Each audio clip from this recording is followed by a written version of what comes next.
Hello दोस्तों, मैं सुभेंद्र कुमार पटेल आप सभी का आपके अपने YouTube चैनल SKP क्लासेस में स्वागत करता हूं। हमने श्वसन तंत्र रेस्पिरेटरी सिस्टम को स्टार्ट किया है। उसमें हम पढ़ेंगे पहले वायवीय श्वसन एरोबिक रेस्पिरेशन, और वायवीय श्वसन में सबसे पहले पढ़ेंगे हम मनुष्य का जो रेस्पिरेटरी सिस्टम है या श्वसन तंत्र। तो हमारे शरीर के श्वसन तंत्र को अपन समझते हैं। ये इसके स्ट्रक्चर है कि कैसे क्या होता है, डायग्राम लगा ये। अब इसमें नाम लिखते हैं, नाम से आप समझ जाओगे, बहुत सिंपल। ठीक, चलिए देखिएगा। सबसे ऊपर ये जो स्ट्रक्चर बनाया अपन ने, इस स्ट्रक्चर को कहते हैं फेरिंग्स, या हिंदी में इस हिस्से को अपन कहते हैं ग्रसनी। अभी समझ रहे हैं ग्रसनी की कहानी, डायग्राम एक और लगेगा, अभी पहले नाम सुनते चलो। ग्रसनी के बाद ये जो हिस्सा है, ये हिस्सा कहलाता है लेरिक्स, या हिंदी में इसे कहते हैं स्वर यंत्र। ठीक, फिर ये जो सी शेप स्ट्रक्चर दिख रहे हैं, ऐसे सी शेप स्ट्रक्चर है, ये यहां पर ऐसे जुड़े हुए हैं अपने। इस सी शेप स्ट्रक्चर को कहते हैं कार्टिलेज, हाइलिन कार्टिलेज कहते हैं, पर आप अभी कार्टिलेज याद रखो, उपास्थि। हाइलिन कार्टिलेज लिख देता हूं मैं, हाइलिन कार्टिलेज, या इन्हें कहते हैं उपास्थि। वो पाइप जिससे हवा जा रही है, ये जो पाइप है, इस पाइप को कहते हैं ट्रेकिया, या हिंदी में इसे अपन कहेंगे श्वास नली। बोलचाल में आपने सुना होगा विंड पाइप भी कह देते हैं, है ना। विंड पाइप ठीक है, लेकिन अब साइंटिफिक टर्म यदि आप यूज करेंगे तो विंड पाइप नहीं कहेंगे उसको आप क्या कहेंगे, ट्रेकिया। फिर ये जो हिस्सा है, आप इसे पहचान ही रहे होंगे, ये हो गए हमारे लंग्स, ये है हमारे फेफड़े। ठीक, देखो ये जो ट्रेकिया है, श्वास नली, ये एक पाइप जैसा आ रहा है, फिर ये पाइप दोनों लंग्स या फेफड़े के अंदर चला गया। तो अब समझना, जब एक था तो उसका नाम है ट्रेकिया, जब एक है तो वो है ट्रेकिया, श्वास नली। फिर जब वो दो भागों में बट के लंग्स में आ जाए तो उस हिस्से को कहा जाता है ब्रोंकाई, या उस हिस्से को अपन कहते हैं श्वसनी। जब दो बने हैं ना, दोनों लंग्स में जब वो पाइप गया तो वो क्या कहलाएगा, श्वसनी।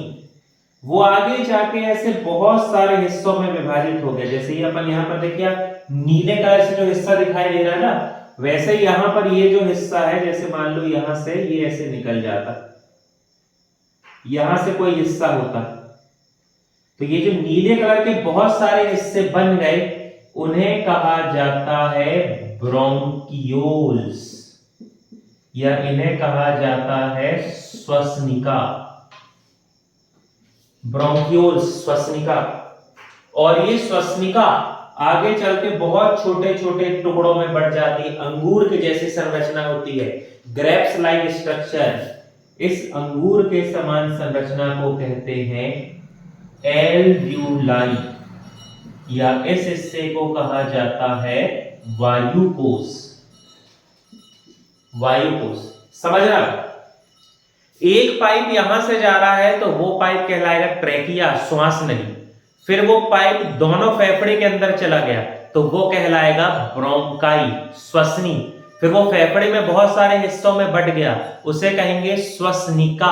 और फिर आखिरी में वो बहुत छोटे छोटे स्ट्रक्चर में बदल गया, जिसको कहते हैं एल्व्यूलाई, वायुकोश। यदि हम बात करें हमारे लंग्स की, तो लंग्स को प्रोटेक्ट करने के लिए उसके चारों ओर पाई जाती है प्लूरल मेम्ब्रेन, हिंदी में इसे अपन कहते हैं प्लूरल झिल्ली। देखो, और विशुद्ध हिंदी में जाओगे तो फुफ्फुसीय झिल्ली कहलाती है, फुफ्फुसीय झिल्ली। लेकिन आप भी जानते इतनी हिंदी आएगी नहीं, फिर भी आगे कभी लिखेंगे तो मैं नाम लिख दूंगा, फुफ्फुसीय झिल्ली कहलाती है कौन सी? Pleural membrane. ठीक, ये बीच वाला हिस्सा यहाँ पर अपना हार्ट है, थाइमस ग्लैंड है ना, हार्ट थाइमस ग्लैंड वो सब यहाँ बीच में रखे हुए हैं। ठीक, ये एक समान स्ट्रक्चर है। ये जो नीचे आपको दिखाई दे रहा है, ये पूरे रेस्पिरेटरी सिस्टम श्वसन तंत्र का सबसे महत्वपूर्ण हिस्सा है। इस हिस्से को कहा जाता है डायफ्राम।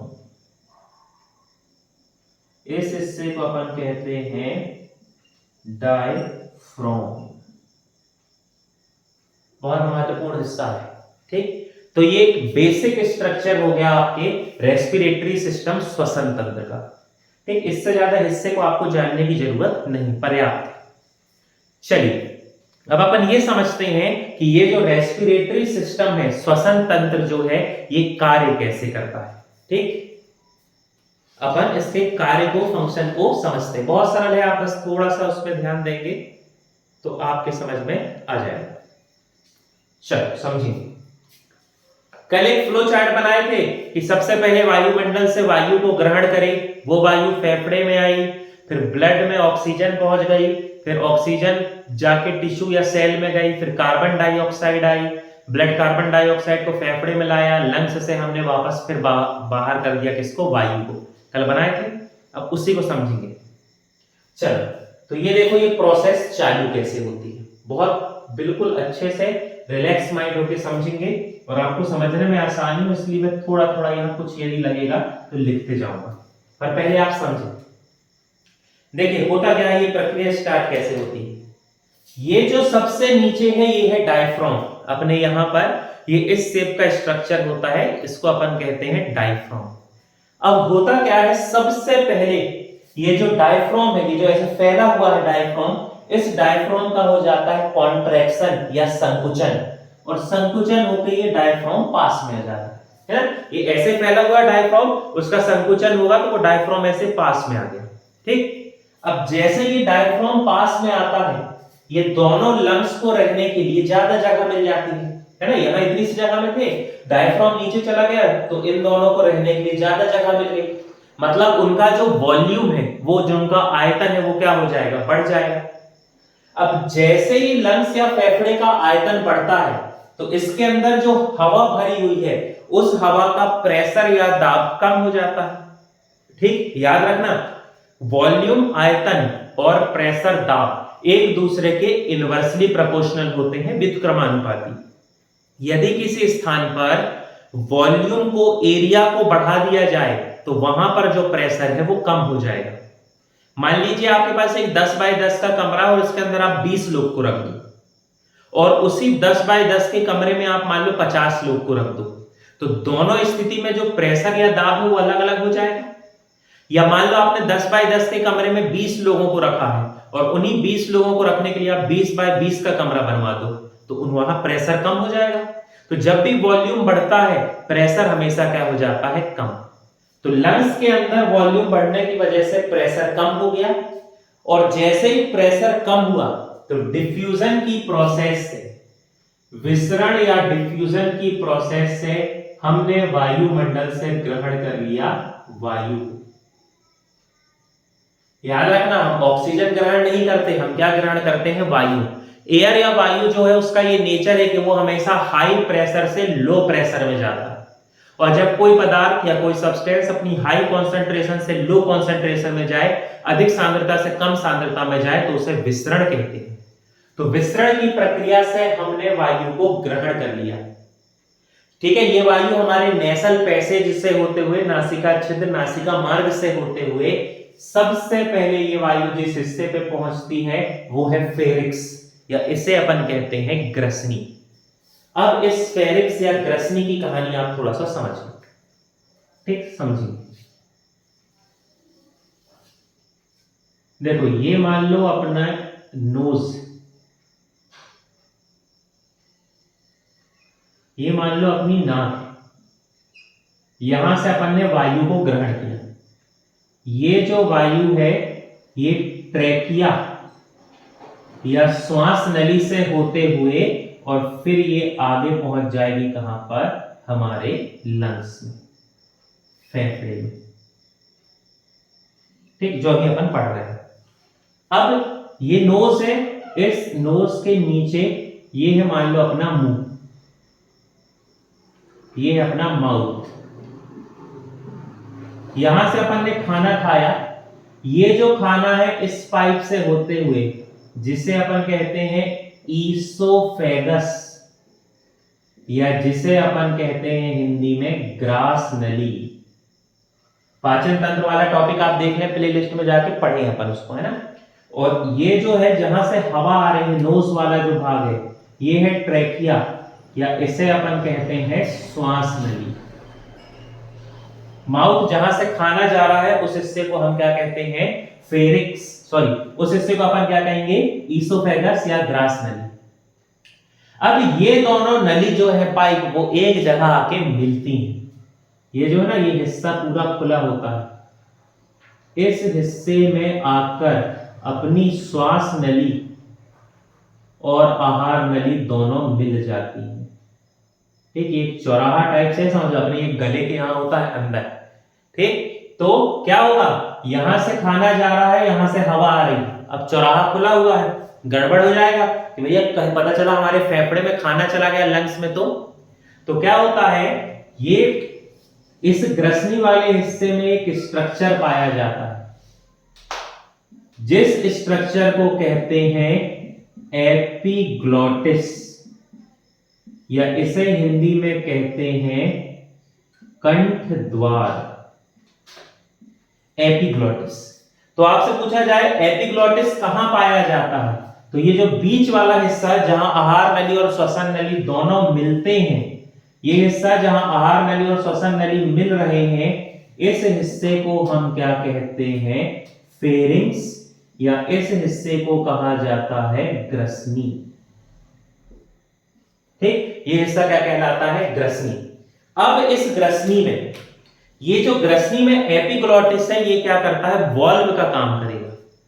मान लो आप जब हवा ग्रहण कर रहे हैं, एयर जब ले रहे हैं, तो हवा ग्रहण करते समय ये जो है एपिग्लॉटिस, ये वाले ईसोफेगस या ग्रास नली वाले पाइप को बंद कर देगा, और हवा जो है सीधे कहां पहुंच जाएगी, फेफड़े में। जब अपन खाना खा रहे हैं, जब अपन खाने को निगल रहे हैं, उस समय ये जो एपिग्लॉटिस है वो क्या करेगा, ये लंग्स या फेफड़े वाले, ट्रैकिया वाले पाइप को बंद कर देगा, और खाना यहां से होते हुए कहां पहुंच जाएगा, ईसोफेगस से हमारे स्टमक में, अमाशय में। तो ये जो हिस्सा है इसको कंट्रोल करने के लिए यहां होता है एपिग्लॉटिस। आप आजमा के देखना, जब आप अपने भोजन को निगलोगे ना, जब उसको निगलते हैं उस समय आप कभी सांस नहीं ले सकते, है ना।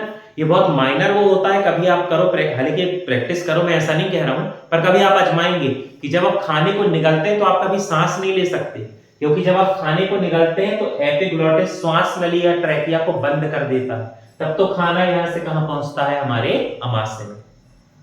अब एक क्वेश्चन बनता है, उस हिस्से का नाम बताइए जो श्वसन तंत्र और पाचन तंत्र दोनों में आता है। ठीक, उस पार्ट का नाम बताइए जो डाइजेस्टिव सिस्टम और रेस्पिरेटरी सिस्टम दोनों में आता है। तो एकमात्र ऐसा पार्ट है, याद रखना, बाकी पार्ट का डाइजेस्टिव सिस्टम से कोई लेना देना नहीं है, और डाइजेस्टिव सिस्टम के बाकी पार्ट का रेस्पिरेटरी सिस्टम से कोई लेना देना नहीं है। सिर्फ और सिर्फ ये जो ग्रसनी है, फेरिक्स, यह एकमात्र ऐसा हिस्सा है जो आहार नली और श्वास नली, मतलब आहार नली मतलब हो गया पाचन तंत्र, डाइजेस्टिव सिस्टम, और श्वास नली मतलब रेस्पिरेटरी सिस्टम, दोनों में आता है। ठीक, अब ये एपिग्लॉटिस आप समझना ना, तो कभी आप जैसे आप विक्स का ब्रेक आता है देखना, उसमें वो कहते हैं विक्स की गोली लो, हिचकिच दूर करो। तो जब विक्स की गोली लेते हैं तो वो एक वायरस जो है घंटी टाइप पकड़ के ऐसे लटकता रहता है, ऐसा बना रहता है ना, उसको पकड़ के वायरस लटकता रहता है। आप मुंह खोल के देखोगे ना तो दिखेगा वो हिस्सा, वो कहलाता है एपिग्लॉटिस। या घर की भाषा में कुछ लोग ने सुना होगा, कहते हैं कौवा, कहते हैं ज्यादा मत चिल्ला, कौवा बाहर आ जाएगा। तो वो जो कौवा कहते हैं ना, वो इसी हिस्से को कहा जाता है एपिग्लॉटिस, कंठ द्वार। तो एपिग्लॉटिस कहां होता है, ग्रसनी में। आहार नली और श्वास नली जहां मिलते हैं उसको कहते हैं ग्रसनी। ठीक, तो हवा जो है सबसे पहले कहां पर पहुंची, ग्रसनी में। जैसे ही हवा ग्रसनी में पहुंची, एपिग्लॉटिस ने क्या किया, ये आहार नली वाले पाइप को बंद कर दिया, और उससे होते हुए फिर ये जो हवा है, ये हवा पहुंच गई कहां पर, हमारे स्वर यंत्र में, लेरिक्स, जिसे अपन क्या कहते हैं, स्वर यंत्र। नाम से ही समझ में आ रहा है, ये वाला हिस्सा है। यहां पर अपने वोकल कॉर्ड्स होते हैं, उस वोकल कॉर्ड से जब हवा होकर जाती है तो वहां पर वाइब्रेशन या कंपन होता है, और उसी कंपन की वजह से हमारी आवाज उत्पन्न होती है। कभी आप सांस रोक के बोलने की कोशिश करो, आ अबा, ऐसे कर सकते हैं आप, बोल नहीं पाएंगे। बोल तभी पाएंगे जब ये स्वर यंत्र से, लिरिक्स से हवा होकर गुजरेगी, हवा गुजरेगी, वहां कंपन होगा और अपनी आवाज उत्पन्न होगी। फिर ये ट्रैकिया या श्वास नली से होते हुए हवा पहुंचती है फेफड़े में। अब समझना, ये जो अपनी ट्रैकिया है, इसमें ऐसे सी शेप स्ट्रक्चर लगे हुए हैं, यहां बहुत सारे ऐसे सी शेप स्ट्रक्चर है। ऐसे क्या होता है, जब अपन सांस लेते हैं तो उस समय जब ट्रैकिया से हवा जाएगी तो ट्रैकिया फूल जाएगी, और जब अपन सांस छोड़ते हैं, सांस बाहर निकलेगी तो ट्रैकिया पास आ जाएगी। अब अपन श्वसन तो जिंदगी भर करेंगे, सांस तो जिंदगी भर लेंगे, तो क्या होगा, ये ट्रैकिया श्वास नली कभी फूलेगी, कभी पास आएगी, कभी फूलेगी, पास आएगी, तो फ्रिक्शन या घर्षण की वजह से वो खराब हो जाएगी। तो उसको फ्रिक्शन या घर्षण से बचाने के लिए ऐसे कार्टिलेज लगे होते हैं। ये कार्टिलेज क्या करते हैं, उसको फिक्स पकड़ के रखते हैं, चाहे आप सांस लो या छोड़ो, उसका आकार निश्चित रहेगा। तो ट्रैकिया को सुरक्षा प्रदान करने के लिए, उसको सुरक्षा प्रदान करने के लिए यहां पर क्या होते हैं, हाइलिन कार्टिलेज, या जिन्हें अपन कहते हैं उपास्थि। फिर इस कार्टिलेज से होते हुए हवा जब ट्रैकिया से आगे बढ़ती है तो वो दोनों लंग्स या फेफड़े के अंदर चली जाती है। हवा जब दोनों फेफड़े के अंदर जाएगी तो वो किसकी मदद से जाती है, तो उसे कहते हैं ब्रोंकाई, या उस हिस्से को कहते हैं श्वसनी।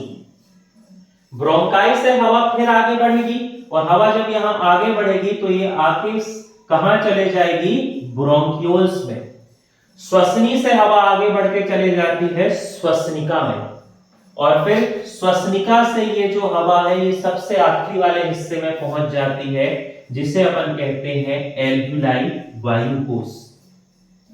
और वायुकोश ही वह हिस्सा होता है जो ऑक्सीजन को हमारे ब्लड में पहुंचाता है। पॉइंट समझो, अपन क्या कह रहे हैं, वायुमंडल से हमने क्या ग्रहण की है, वायु, लेकिन हमारे ब्लड में केवल क्या पहुंच रही है, ऑक्सीजन। तो अभी अपन पढ़ रहे हैं कैसे, अभी उसको पढ़ रहे हैं, ठीक। ब्लड में ऑक्सीजन पहुंच गई, फिर वो आगे चला गया, आगे क्या हुआ वो देखते हैं। अब क्या होगा, जैसे ये प्रक्रिया हुई तो जो डायफ्राम सिकुड़ा हुआ था, ये डायफ्राम अपनी सामान्य स्थिति में आ जाएगा, ठीक है। जो सिकुड़ा हुआ ऐसा डायफ्राम था वो अपनी सामान्य स्थिति में आ जाएगा, उसमें रिलैक्सेशन हो जाएगा, शिथिलन हो जाएगा। जैसे ही डायफ्राम अपनी सामान्य स्थिति में आएगा, ये जो लंग्स या फेफड़े इनका वॉल्यूम कम हो जाएगा, आयतन कम हो जाएगा। आयतन कम होने की वजह से यहां पर जो हवा है उसमें प्रेशर बढ़ जाएगा, और आप जानते हैं हवा हमेशा ज्यादा प्रेशर से कम की ओर जाती है, और जब फेफड़े के अंदर ज्यादा प्रेशर है तो ये जो हवा है ये क्या हो जाएगी, बाहर निकल जाएगी। विसरण की प्रक्रिया से हवा कहां आ जाएगी, बाहर। तो जो हम ग्रहण करते हैं वो भी वायु है, और जो छोड़ते हैं वो भी क्या होती है, वायु। लेकिन हमारे ब्लड में सिर्फ क्या पहुंचती है, ऑक्सीजन। एक बार जल्दी से मैं शॉर्ट में समझा दे रहा हूं फिर से, तो आप समझ जाना, ठीक। सबसे पहले इस डायफ्राम का संकुचन होता है। जैसे ही डायफ्राम का संकुचन होता है, लंग्स या फेफड़े का आयतन बढ़ जाता है।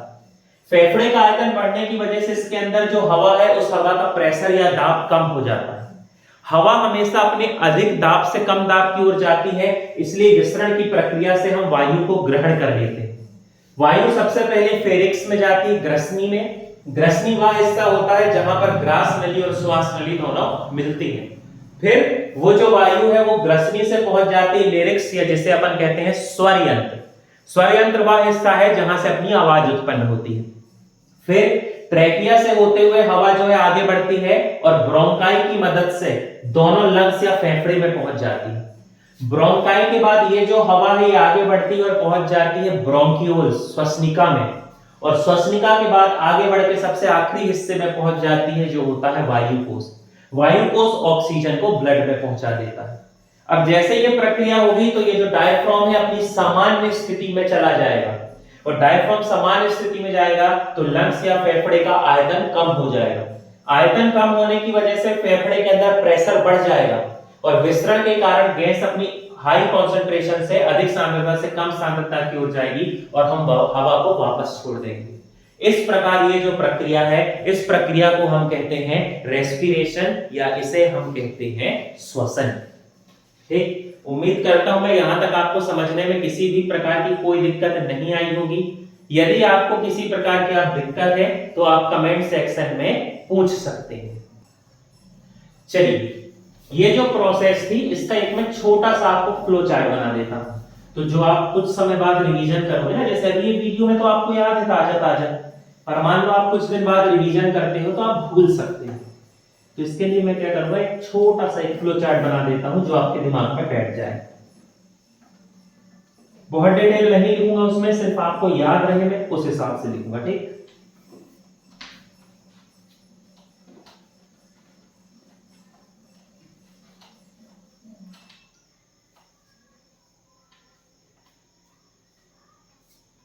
चलिए समझना, जिनको समझ में आ गया वो रिवीजन जैसे करते चले, और जिनको थोड़ी भी दिक्कत रहेगी तो क्लियर हो जाएगा। प्रक्रिया कैसे चालू हुई? सबसे पहले हुआ डायफ्राम का संकुचन, contraction of diaphragm, contraction of diaphragm. ठीक, जैसे ही डायफ्राम का संकुचन होता है तो जो फेफड़े या लंग्स है उनका क्या हो जाएगा, आयतन बढ़ जाएगा, जिसे अपन कहते हैं पल्मोनरी वॉल्यूम इंक्रीज। हिंदी में कहते हैं फुफ्फुसीय, फुफ्फुसीय आयतन में क्या हो जाएगी, वृद्धि। जैसे पल्मोनरी वॉल्यूम इंक्रीज होगा, वॉल्यूम बढ़ने की वजह से पल्मोनरी प्रेशर क्या हो जाएगा, डिक्रीज। हिंदी में आप समझ गए होंगे क्या कहेंगे, फुफ्फुसीय दाब में क्या आ जाएगी, कमी। और जैसे ही फुफ्फुसीय दाब में कमी आएगी, यहां पर जो प्रक्रिया होगी वो रहेगी डिफ्यूजन, या इस प्रक्रिया को अपन क्या कहेंगे, विसरण। विसरण की प्रक्रिया से हम क्या करेंगे, वायु को ग्रहण कर लेंगे। यह वायु सबसे पहले पहुंचेगी कहां पर, ठीक, फेरिंग्स में, ग्रसनी में। ग्रसनी के बाद ये पहुंच जाएगी लेरिंग्स, स्वर यंत्र। स्वर यंत्र से फिर इसे लेकर जाएगी ट्रेकिया, श्वास नली। श्वास नली इसे पहुंचा देगी कहां पर, हमारे लंग्स या फेफड़े में। फेफड़े में जैसे ही पहुंचेंगी तो ये जाएंगी पहले किसके पास, ब्रोंकाई, श्वसनी। ब्रोंकाई से ये पहुंचेंगी ब्रोंकियोल्स, श्वसनिका के पास, और श्वसनिका इसको कहां पहुंचा देगी, एल्व्यूलाई, वायुकोश। ठीक, अब ये जो एल्व्यूलाई या वायुकोश है ये क्या करेगा, ऑक्सीजन को पहुंचा देगा कहां पर, ब्लड में। तो फिर ये ऑक्सीजन जब ब्लड में पहुंच गया तो वो अलग कहानी, उसको अपन बात के पढ़ रहे हैं। ठीक, फिर क्या होगा, इस वायुकोश के पास, एल्व्यूलाई के पास ऑक्सीजन ये दे देगा, कार्बन डाइऑक्साइड वाला ब्लड आएगा। जैसे ही कार्बन डाइऑक्साइड वाला ब्लड एल्व्यूलाई में आता है तो फिर से क्या हो जाएगा, कौन सी प्रक्रिया हो जाएगी, ठीक, एल्व्यूलाई में कार्बन डाइऑक्साइड वाला ब्लड आया, फिर क्या हो जाएगा, डायफ्राम का शिथिलन, रिलैक्सेशन ऑफ डायफ्राम। डायफ्राम के रिलैक्सेशन से जो पल्मोनरी वॉल्यूम है, फुसफुसीय आयतन, ये क्या हो जाएगा, डिक्रीज हो जाएगा। फुफ्फुसीय आयतन में कमी आ जाएगी। आयतन में कमी आने की वजह से क्या होगा, जो पल्मोनरी प्रेशर है, फुफ्फुसीय दाब है, वो क्या हो जाएगा, बढ़ जाएगा। इंक्रीज हो जाएगा। और दाब बढ़ने की वजह से यहां पर कौन सी प्रक्रिया हो जाएगी? डिफ्यूजन, या जिसे अपन कहते हैं विसरण। और इस विसरण के बाद हम क्या करेंगे? वायुमंडल में, एटमॉस्फेयर या वायुमंडल में वायु को छोड़ देंगे। ठीक, तो इस प्रकार ये प्रक्रिया चलती है, वायुमंडल से वायु को लेना और वापस वायुमंडल में वायु को छोड़ना। ये जो प्रक्रिया है ये प्रक्रिया चलती रहती है। ठीक, अब ब्लड इस ऑक्सीजन को ले गया और वो ऑक्सीजन कहां गई, क्या हुआ, ये भी अपन पढ़ेंगे लेकिन बाद के। पहले ये इसको समझो। ये जो सीक्वेंस है ना, इसी को अपन ब्रीथिंग कहते हैं, श्वासोच्छ्वास, श्वासोच्छ्वास जिसे अपन कहते हैं ना, ब्रीदिंग है ये, ब्रीदिंग। और ये जो ऑक्सीजन जा रही है ना अपने ब्लड में, अब ब्लड से ये हमारी सेल या कोशिका में जाएगी, इसको रेस्पिरेशन कहते हैं। ये प्रोसेस कहलाती है ब्रीदिंग। तो ब्रीदिंग में जो टर्म आपको याद रखना है वो है डिफ्यूजन, विसरण। देखिए अब यहां से एक क्वेश्चन बनता है, पेपर में पूछा जाता है कि श्वसन अंग का सही क्रम लिखिए, right the correct sequence of respiratory organ. श्वसन अंगों का सही क्रम लिखिए। तो देखो याद रखना, सबसे पहले होती है ग्रसनी, फेरिक्स के बाद होती है लेरिक्स स्वर यंत्र, फिर ट्रेकिया श्वास नली, और उसके बाद फिर क्या होता है? लंग्स। यही चार ज्यादा पूछता है, चारों को आगे पीछे करके सीक्वेंस में दे देगा और पूछेगा सही क्रम में जमाएं। तो सबसे पहले ग्रसनी, फिर स्वर यंत्र, फिर श्वास नली और उसके बाद फेफड़े। और उसके बाद का भी आप याद कर सकते हो, फेफड़े के बाद श्वसनी ब्रोंकाई, ब्रोंकाई के बाद ब्रोंक्यूल, श्वसनिका, और श्वसनिका के बाद क्या हो जाएगा? वायुकोश। ये सीक्वेंस फिक्स है, कभी नहीं बदलता, इसको रट लेना। ठीक, ऐसा नहीं सोचना कि पहले ट्रैकिया आएगी, श्वास नली, नहीं, पहले ग्रसनी, फिर स्वर यंत्र, फिर श्वास नली और उसके बाद लंग्स या फेफड़े। ठीक, चलिए, तो ये ब्रीदिंग की ये हो गई पूरी कहानी। अब अपन ने एक पॉइंट पढ़ा कि एल्वियोलाई या वायुकोश वह हिस्सा होता है जो ऑक्सीजन को ब्लड में पहुंचा देता है। चल उस पॉइंट को अब अपन समझते हैं।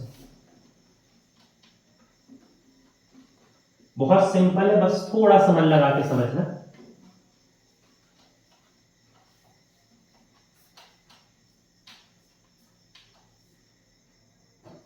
देखो, समझने के लिए मान लो कि ये एक वायुकोश है, अंगूर के समान संरचनाएं होती हैं, है ना, बहुत सारे वायुकोश होते हैं। दोनों फेफड़े मिला के लगभग 3 करोड़ वायुकोश होते हैं, याद रखना। इतने छोटे होते हैं कि उनकी संख्या लगभग 3 × 10⁸ होती है, 3 × 10⁸ तो एक वायुकोश को यहां पर भैया आपको समझाने का प्रयास किया जा रहा है। ठीक,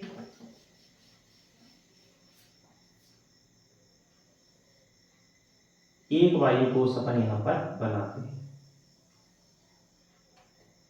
मान लो ये है आपका वायुकोश, बोले तो एल्वियोलाई,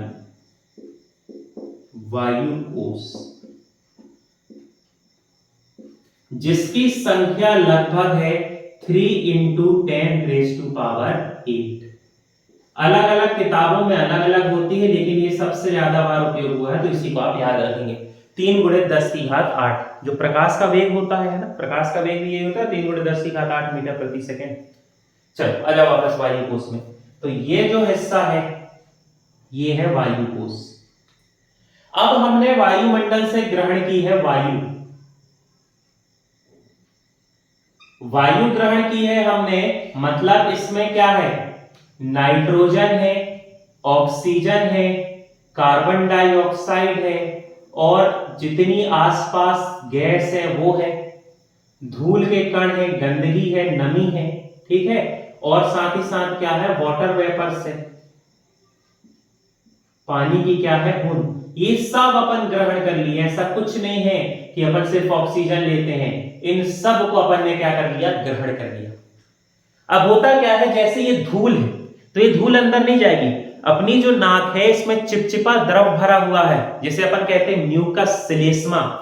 ये जो चिपचिपा द्रव है जिसको आप बोलचाल में नाक कहते हैं ना, श्लेष्मा म्यूकस, ये म्यूकस इसलिए चिपचिपा होता है, जब अपन हवा खींचते हैं ना तो ये दो चीजें करता है। एक तो हवा को ठंडा कर देता है, जो हवा हम वायुमंडल से ग्रहण करते हैं वो गर्म होती है, उतनी गर्म हवा यदि हमारे वायु कोष में पहुंच गई तो ये वायु कोष को नष्ट कर देगी, उतनी ज्यादा गर्मी में वायु कोष जो है नष्ट हो जाएंगे।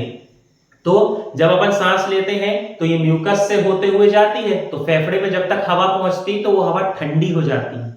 और दूसरा, जो धूल के कण होते हैं वो धूल के कण नाक के जो म्यूकस होता है उसमें चिपक जाते हैं, ठीक है, वो जो है वो वहां पर आकर क्या हो जाता है, चिपक जाता है। तो ये डस्ट जो है इसको संभालने के लिए हमारे पास क्या है, म्यूकस।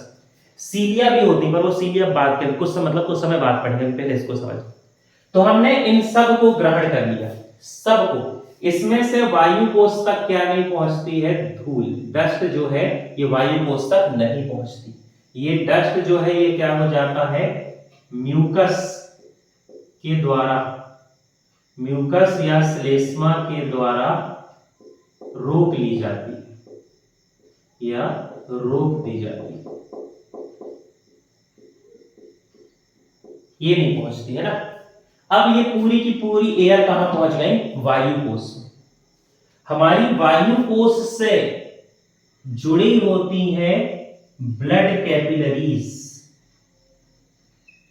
ब्लड सर्कुलेटरी सिस्टम जब अपन पढ़े थे, रक्त परिसंचरण तंत्र, आपको पढ़ना है तो आप इसी चैनल में जाएं, प्लेलिस्ट में, वहां पर आपको मिल जाएगा रक्त परिसंचरण तंत्र। उसमें अपन ये धमनी, सिरा, ब्लड कैपिलरीज, रुधिर वाहिनी डिटेल में पढ़ेंगे।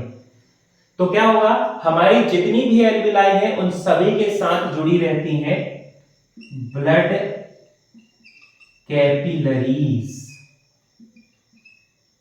हिंदी में इसे कहा जाता है रुधिर वाहिनी। ये धमनी या सिरा नहीं होती, वो हिस्सा जो धमनी और सिरा को जोड़ के रखता है, बहुत पतला, बाल से भी पतला हिस्सा होता है, पाइप, उसको कहते हैं ब्लड कैपिलरीज। अब मान लो इस ब्लड कैपिलरीज से ब्लड आ रहा है, ठीक, ये यहां पर जो ब्लड आ रहा है, इस ब्लड में मान लो है कार्बन डाइऑक्साइड, किसी टिश्यू से, सेल से, मसल से आ रहा है। ये ब्लड जब ये कैपिलरी से होते हुए एल्वियोलाई या वायु कोष से गुजरेगा, जब उसके पास पहुंचेगा, तो वो पॉइंट जहां पर वो वायु कोष के संपर्क में आएगा, यहां पर प्रक्रिया हो जाएगी विसरण की। यहां पर जो प्रोसेस है वो रहेगी डिफ्यूजन। और विसरण की प्रक्रिया आप पढ़ते आ रहे हैं इतने दिन से, किसी भी पदार्थ का अपनी अधिक सांद्रता से कम सांद्रता में जाना क्या कहलाता है, विसरण। यहां जो ब्लड आया उसमें कार्बन डाइऑक्साइड ज्यादा है, कॉन्सेंट्रेशन या सांद्रता ज्यादा है, तो वो जो ब्लड है उस ब्लड से कार्बन डाइऑक्साइड आ जाएगी कहां पर, वायु कोष में, अधिक सांद्रता से कम सांद्रता की ओर। और ये जो एल्वियोलाई है, इस एल्वियोलाई में थी ऑक्सीजन, ये अपन ग्रहण करें ना ऑक्सीजन, ये ऑक्सीजन अपनी अधिक सांद्रता से कम सांद्रता की ओर जाएगी और ब्लड में आके मिल जाएगी क्या, ऑक्सीजन। मतलब यहां से अब जो ब्लड निकलेगा उस ब्लड में क्या रहेगी, ऑक्सीजन। वायु कोष में जो ब्लड आया था उसमें कार्बन डाइऑक्साइड थी, अशुद्ध रक्त था, इम्प्योर ब्लड, या आपका हो गया डीऑक्सीजनेटेड ब्लड था, अनॉक्सीकृत रक्त था।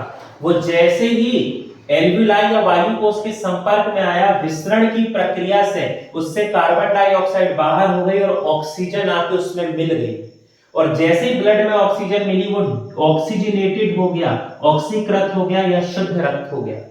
तो याद रखेंगे, रक्त को शुद्ध करने का काम, मतलब डीऑक्सीजनेटेड ब्लड को ऑक्सीजनेटेड ब्लड में बदलने का काम फेफड़े का होता है। लेकिन आपसे डिटेल में पूछ लिया जाए कि अनॉक्सीकृत रक्त को ऑक्सीकृत रक्त में कौन बदलता है, फेफड़े तो ठीक है, डिटेल पूछ ले तो आपका आंसर क्या हो जाएगा, वायु कोष। और ये जो ऑक्सीजन है ब्लड के साथ फिर से हमारी सेल में चली गई, तो वो अलग कहानी, उसको श्वसन कहते हैं, पढ़ेंगे। ये जो ऑक्सीजन है ये फिर कहां चले गई, हमारी सेल में। ये आई भी कहां से थी? हमारे शरीर की किसी ना किसी सेल से, और यहां से शुद्ध होकर फिर से कहां चले गए? सेल में। तो सेल में जाके क्या हुआ वो बाद में पढ़ेंगे, अभी समझो। अब यहां पर बाकी सब थे, नाइट्रोजन, ऑक्सीजन, कार्बन डाइऑक्साइड, अन्य गैस, वाटर वेपर सब थे, लेकिन सिर्फ ऑक्सीजन और कार्बन डाइऑक्साइड का परिवहन क्यों हुआ? तो उसको लेके कभी कंफ्यूज नहीं होना। आपको याद होगा हमारे ब्लड में होती हैं आरबीसी, रेड ब्लड कॉर्पसल्स, या जिसे अपन क्या कहते हैं, लाल रक्त कणिकाएं, और इस लाल रक्त कणिका में होता है हीमोग्लोबिन। ये तो जरूर सुना होगा, ब्लड टेस्ट कराते हैं तो एचबी नाम से आता है ना, इसे अपन क्या कहते हैं? हीमोग्लोबिन। ये जो हीमोग्लोबिन है ये केवल बॉन्ड बनाता है या बंध बनाता है किसके साथ? ऑक्सीजन और कार्बन डाइऑक्साइड के साथ। हीमोग्लोबिन नहीं जानता कि नाइट्रोजन क्या है और गैस क्या है, वाटर वेपर क्या है, वो नहीं जानता ये सब। वो सिर्फ ये जानता है कि मुझे ऑक्सीजन और कार्बन डाइऑक्साइड को लेकर जाना है। अब डिसाइड कैसे होगा कि कौन जाएगा ऑक्सीजन की कार्बन डाइऑक्साइड? तो आप जानते हैं ये डिसाइड होगा किससे? विसरण से। जब ब्लड आ रहा है और उसमें कार्बन डाइऑक्साइड ज्यादा है तो वो अपनी हाई कॉन्सेंट्रेशन से लो कॉन्सेंट्रेशन में चले जाएगी, अधिक सांद्रता से कम सांद्रता में। और यहां पर ऑक्सीजन, वायु कोष में ऑक्सीजन ज्यादा है, ब्लड में कम है, तो ऑक्सीजन अपनी अधिक सांद्रता से कहां आ जाएगी? कम सांद्रता में। इसीलिए सिर्फ और सिर्फ किसका परिवहन होता है? ऑक्सीजन और कार्बन डाइऑक्साइड। और बाकी सबको जैसे हमने ग्रहण किया था वैसे ही इसे अपन क्या कर देते हैं? बाहर। तो जो ग्रहण करते हैं वो भी वायु है और जो छोड़ते हैं वो भी क्या रहेगी? वायु। मतलब इसमें क्या है? नाइट्रोजन, ऑक्सीजन, कार्बन डाइऑक्साइड, अन्य गैस, धूल के कण तो पहुंचे नहीं थे, और इसमें क्या होता है? वाटर वेपर्स, जल के अणु, बूंदे। एक परसेंट बदल जाएगा, वो अपन पढ़ेंगे, बात की पढ़ेंगे, कंफ्यूजन बिल्कुल मत लो। तो जो हम ग्रहण करते हैं उसी को हम छोड़ देते हैं, मतलब हम हमेशा ग्रहण करते हैं वायु और छोड़ते हैं वो भी क्या होती है? वायु। लेकिन ब्लड में केवल क्या जाती है? ऑक्सीजन, क्योंकि ब्लड में हीमोग्लोबिन होता है जो सिर्फ और सिर्फ बॉन्ड बनाता है किसके साथ? तो वो बॉन्ड बनाता है सिर्फ और सिर्फ ऑक्सीजन और कार्बन डाइऑक्साइड के साथ। तो इस प्रकार आप, उम्मीद करता हूं मैं, यहां पर आप समझ गए होंगे कि कैसे वायुमंडल से ली हुई जो ऑक्सीजन है वो हमारे शरीर में पहुंचती है। अब देखिए, ये ऑक्सीजन ब्लड की हेल्प से सेल में पहुंच रही है ना, फिर सेल में क्या होगा ये भी अपन पढ़ेंगे, लेकिन वो थोड़ा रुक के पढ़ेंगे। ठीक, तो आज की वीडियो में इतना ही। आज हमने ब्रीदिंग, श्वासोच्छवास की प्रक्रिया को पढ़ा और साथ ही साथ ये भी देखा कि वायु कोष कैसे काम करता है। इस वीडियो को आप बहुत अच्छे से देखें, इससे क्वेश्चन आते हैं। वीडियो को देखते समय यदि आपको कोई डाउट आए तो आप कमेंट सेक्शन में पूछ सकते हैं या मुझे मैसेज कर सकते हैं। आप सभी का चैनल से जुड़ने के लिए बहुत बहुत धन्यवाद। जानकारी के लिए हमारे चैनल से जुड़ते रहें। धन्यवाद।